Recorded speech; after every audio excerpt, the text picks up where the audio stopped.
దేవీమాత, సాయం చేయి తల్లి. షహించాకి నిజం తెలియజేయడం చాలా అవసరం. అందుకు నాకు దారి చూపించమ్మా.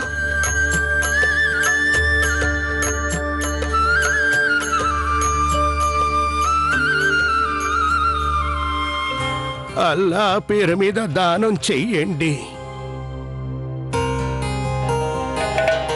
నాలాంటి నిర్భాగ్యుడికి, పేదవాడికి దానం చేస్తే మౌలా వాడికి సకల సుఖాలు ప్రసాదిస్తాడు. నిస్సహాయుడిపై దయ చూపిస్తే అల్లా వారిని కరుణిస్తాడు. ఆకలితో ఉన్నవాడికి అన్నం పెడితే జగత్ రక్షకుడు వాడికి స్వర్గాన్ని ప్రసాదిస్తాడు. అల్లా పేరుతో దయ చూపండి.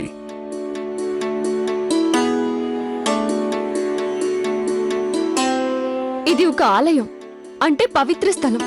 మీరు మీ ఇళ్లలో పరిశుభ్రంగా ఉంచుకున్నట్టుగానే ఇక్కడ కూడా పరిశుభ్రంగా ఉంచడం చాలా అవసరం. దయచేసి గుర్తుంచుకోండి, గుడిలో పరిశుభ్రతని కాపాడండి. జ్యోధా బేగం ఇలా బజారు కిందకు వచ్చినట్టు?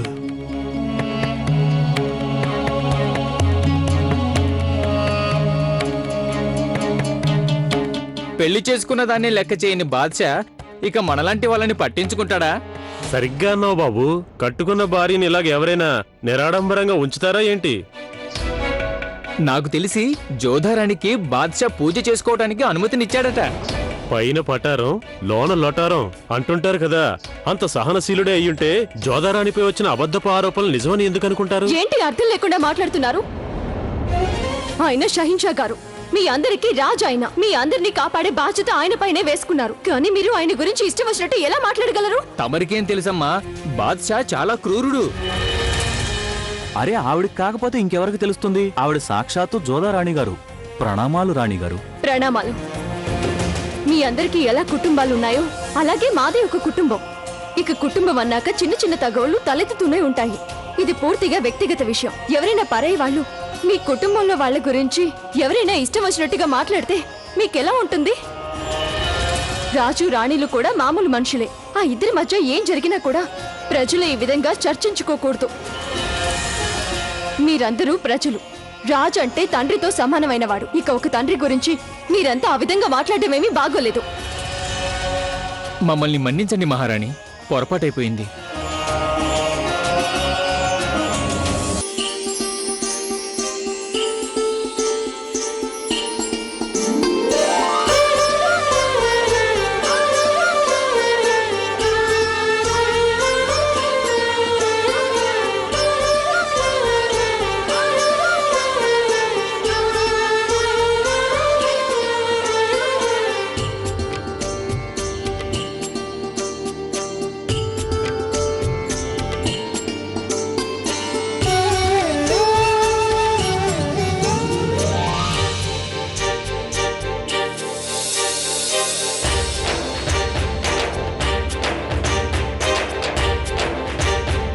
అల్లా పేరు మీద ధర్మం చెయ్యండి.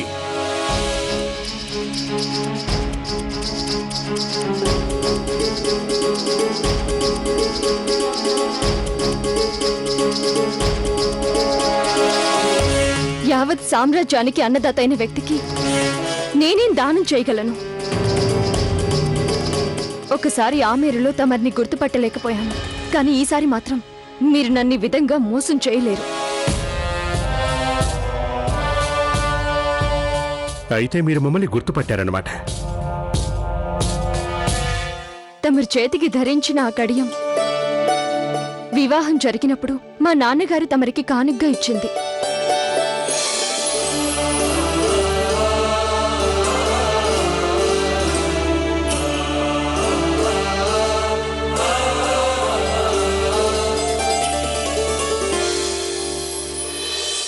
ఒక షహిన్షా ఈ విధంగా దానం అడగడం అతని హోదాకి తగిన పని. అలాగే ఒక భార్య కూడా తన భర్త ఈ విధంగా చేయి చాపుతుంటే చూస్తూ ఊరుకోలేదు.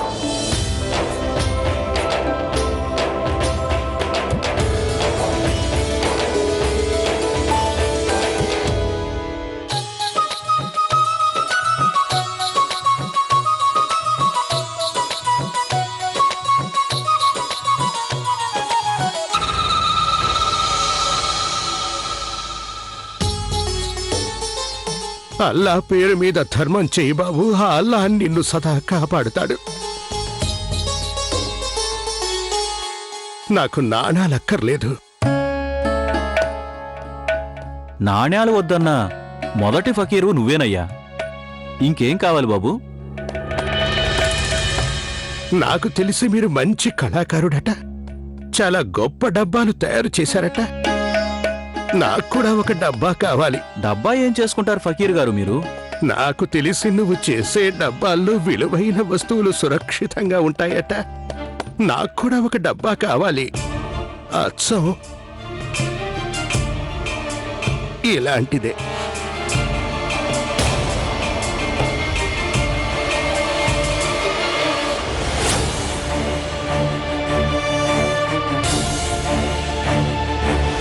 కానీ కానీ ఈ డబ్బా నేను అసలెవరు మీరు?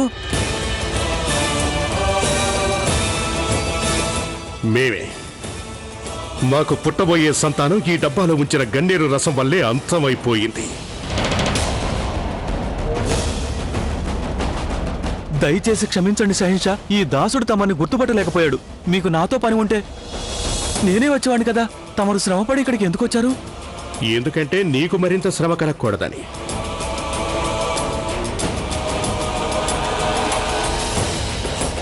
అయితే చెప్పు ఆల్తాఫ్ ఖాదరి, నువ్వు మాకు బుర్కాలో వచ్చిన ఆ స్త్రీ రూపురేఖలను చెప్పగలవా? తప్పకుండా తప్పకుండా చెబుతాను చక్రవర్తి.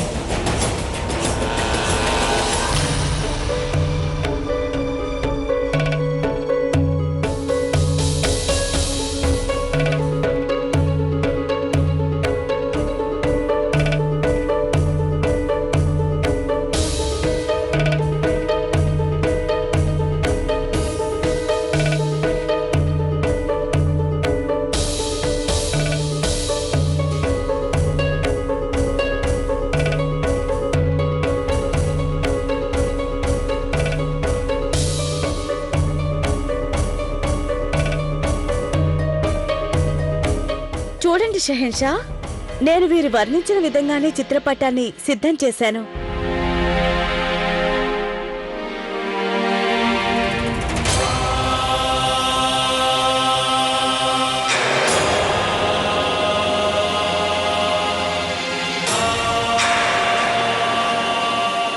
ఆవిడ కళ్ళు ఇలాగే ఉన్నాయా? షహీన్షా, ఆ కళ్ళు ఇలాగే ఉన్నాయి. అది నువ్వు ఖచ్చితంగా చెప్పగలవా? అవును హుజూర్, పూర్తిగా ఖచ్చితంగా చెప్పగలను నేను. యా ఖుదా, ఇలా చేసేవేటి? ఇవి మా పెద్దమ్మ గారి కళ్ళి.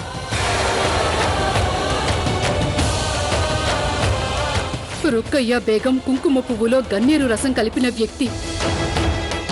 ఆ నేరస్తుడిప్పుడు మీ ఎదుటే ఉన్నాడు. అదెవరో కాదు, మొగలాయి సామ్రాజ్యపు సేవకురాలు. ఆ నేరస్తురాలు మహామంగ.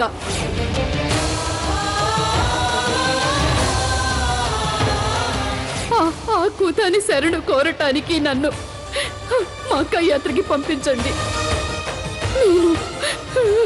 నేను ఎవరి సంతానాన్ని చంపానంటే, ఎవరినైతే నేను నా సంతానంగా భావించి పెంచానో వారి సంతానాన్ని. యా అల్లా, ఇంతటి నింద వినడం కంటే ముందు నాకు వినడానికి చెవులే లేకుండా పోతే బాగుండేది. చూడు నాన్న రహీం, ఆ రోజు మీరు నాకు డబ్బా విషయంలో చెప్పిన సంగతి షహీన్షా గారికి చెప్పండి.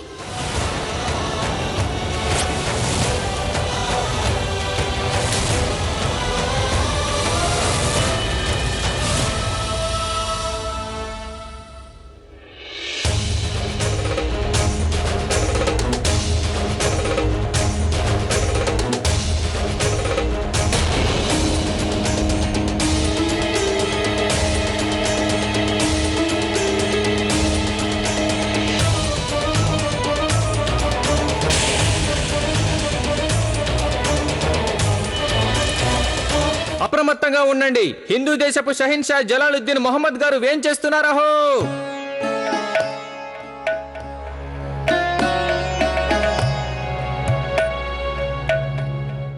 ఆదాబ్ షెహన్షా. సభ్యత మర్చిపోతున్నారు రహీం మీరు. బాద్షా చక్రవర్తి గారికి సలాం చేయండి. సలాం వాలేకం షెహెన్షా. వాలేకుం సలాం రారాజు గారు. మేమేమనుకుంటున్నామంటే మీతో ఆడుకొని చాలా రోజులైంది, కొంతసేపు మీతో గడిపితే బాగుంటుందని వచ్చాం. ఒక గొప్ప వస్తువు కూడా తెచ్చాం మీకోసం. ఆడుకుంటారా?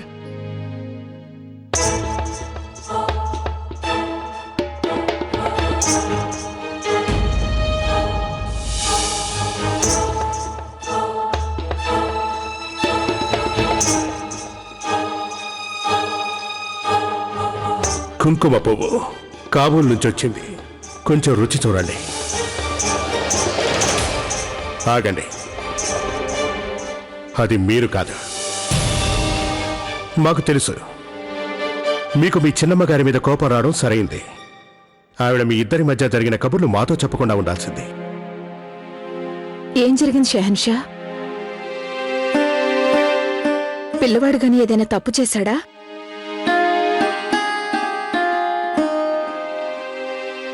లేదు, చిన్నమ్మ ఆడిన మాట తప్పారు. కానీ మేం మీకు ఇచ్చిన మాట అస్సలు తప్పం. మీరు ఎలా చెబితే మేము అలా నడుచుకుంటాం.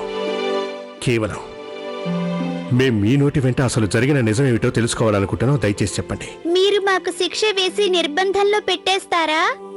మేం మీకు శిక్ష వేయబోము, అలాగే మిమ్మల్ని నిర్బంధించబోము, అలాగే మిమ్మల్ని ఏమీ చేయమని వాగ్దానం చేస్తున్నాం.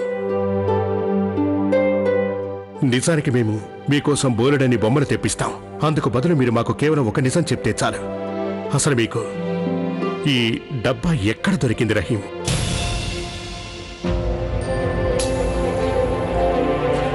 రహీం, నాన్నా, నేను నీకేం నేర్పించాను? నిజం చెప్పే పిల్లల్ని ఖుదా ఎప్పుడు బాగా చూసుకుంటాడని చెప్పానా? సందేహం లేదు. అందుకే మేము రహీం కోసం ఇన్నేసి డబ్బాలు తీసుకొచ్చాం. అంతేగానన్నా? మీరు గనక మాకు నిజం చెప్తే ఈ డబ్బాలే కాదు, ఎన్నో బొమ్మలు మీకు తీసుకొచ్చి ఇస్తాం మేము. మీరు మాకు చెప్పాల్సిందల్లా మీరు మీ చిన్నమ్మకి ఏం చెప్పారో చెప్పండి. ఆ సంగతి మీరు మాకు చెప్పకుండా ఎందుకు ఆవిడికి చెప్పారు? ఆ రోజు నేను పావురంతో ఆడుకుంటుంటే అది ఎగిరి తమరి గదిలోకి వచ్చింది. నేను లోపలికి వచ్చేసరికి మీ చేతిలో ఆ డబ్బా కనిపించింది. అదే నేను తీసుకున్నాను. నేను అనుకున్నాను మీరు శిక్ష వేస్తారని. అప్పుడు నేను తప్పించుకోవడానికి చిన్నమ్మ గారి దగ్గరికి వెళ్ళిపోయాను. నేను ఆవిడికి ఏం చెప్పానంటే నేను ఆ డబ్బా దొంగిలించలేదు, కింద పడిపోతే తీశానని. ఎక్కడి నుంచి? ఎప్పుడు? మీరు ఆ డబ్బాని ఎక్కడి నుంచి తీసుకున్నారు? ఆ రోజు నేను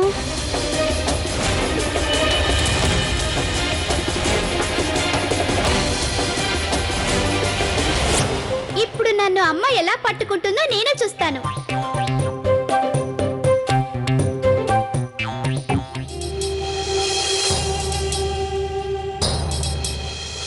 నేను ఇవన్నీ తనిఖీ చేయాలి.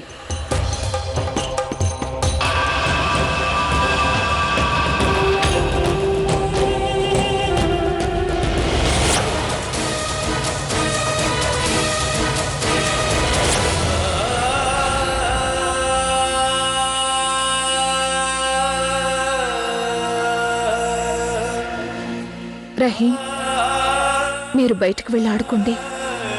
ఇప్పుడు నాకు శిక్ష వెయ్యరుగా?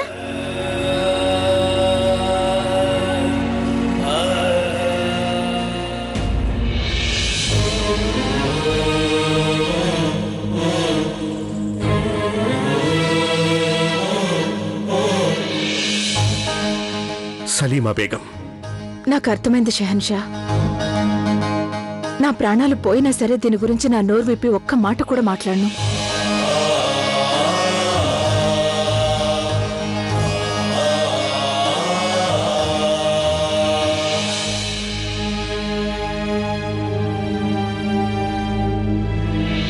మోతి, దేవీమాత ప్రసాదాన్ని అందరికీ పంచిపెట్టు. అలాగే. రహీం, నాకొక సంగతి అర్థం కావడం లేదు. నేను ప్రసాదం తీసుకెళ్ళినప్పుడల్లా మీరొచ్చి నాకెందుకు డేక్ కొడతారు? నాకు కూడా ఒకటి అర్థం కావటం లేదు. నేను పరుగున వచ్చినప్పుడల్లా మీరు మాత్రమే నాకెందుకు అడ్డొస్తారు?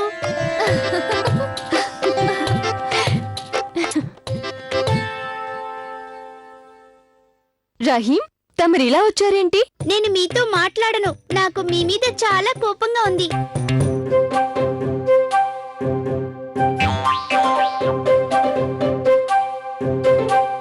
బావుంది. నాకు కదా మీ మీద కోపం రావాలి. ఆ రోజు షహిన్షా ముందు ఏమి చెప్పినందుకు ఊరికే పారిపోయి వచ్చేసారు కదా. మీరు నాకు ఇచ్చిన మాట ఎందుకు తప్పారు? షెహన్షాకి ఏం చెప్పను అనే కదా అన్నారు. నేను మా అమ్మకు కూడా చెప్పాను నేను మీతో మాట్లాడనని. మీకంటే షెహన్షా గారే మంచివారు. వారు ఇచ్చిన మాట తప్పనే లేదు. షహిన్షా తమరికి ఏమని వాగ్దానం చేశారు? చెప్పమంటారా?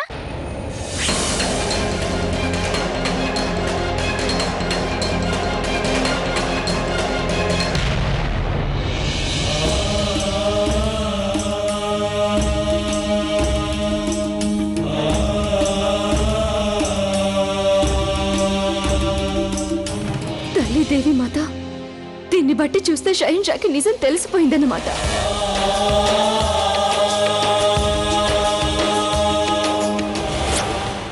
షహిన్షాకి తెలిసిపోయిందా మహామంగానే ఈ పన్నాగం పన్నారని? ఈ నిజం తెలుసుకోవడానికైనా మారువేషంలో షహిన్షా గారు ఆధారాలు వెతికారు. ఇప్పుడు రహీం వారికి నిజం చెప్పేశాడు. ఇప్పటికైనా వారికి నా మాట మీద నమ్మకం కలుగుతుందా, లేదంటే మహామంగని గాని క్షమించి వదిలేస్తారా?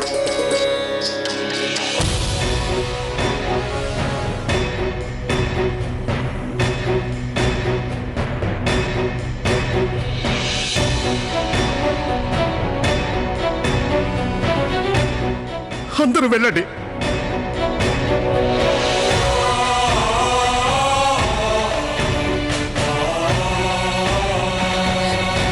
మా విషయంలో మా పెద్దమ్మ గారు ఇలా ప్రవర్తిస్తారని మేము అస్సలు నమ్మలేకపోతున్నాం. మా అమ్మే పాకు మా సంతానం లేకుండా చేసిందా? మా చిన్నాన్న వారి నుంచి కాపాడిన ఆవిడే మాకెందుకు ఇలా చేసింది? తన బిడ్డకు పుట్టబోయే బిడ్డను ఎందుకు ఆవిడ చంపేసింది?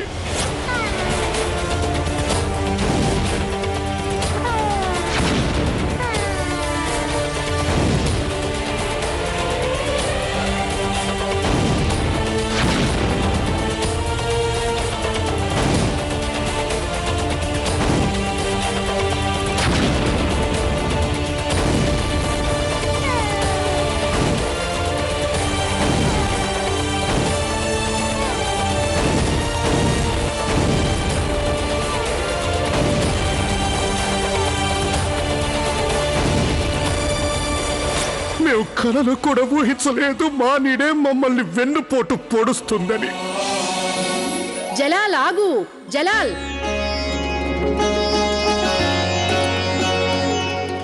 మా జలాల్ ఎక్కడ దాక్కున్నాడు? ఎక్కడున్నాడో ఎవరైనా తెలిస్తే చెప్పండి. మాకేమో జలాల్ దొరకడమే లేదు.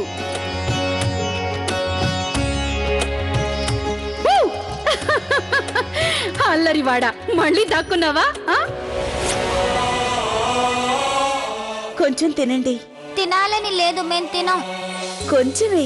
తినాలని లేదు, నేను. ఏమైంది ఇక్కడ?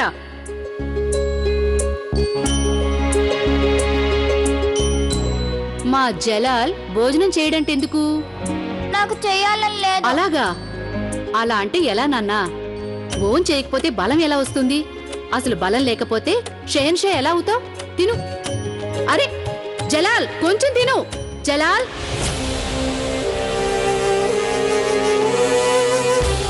ఎందుకంత పని చేశారు పెద్దమ్మ? మీ అబ్బాయికి మనశ్శాంతి లేకుండా ఎందుకు చేశారు మీరు?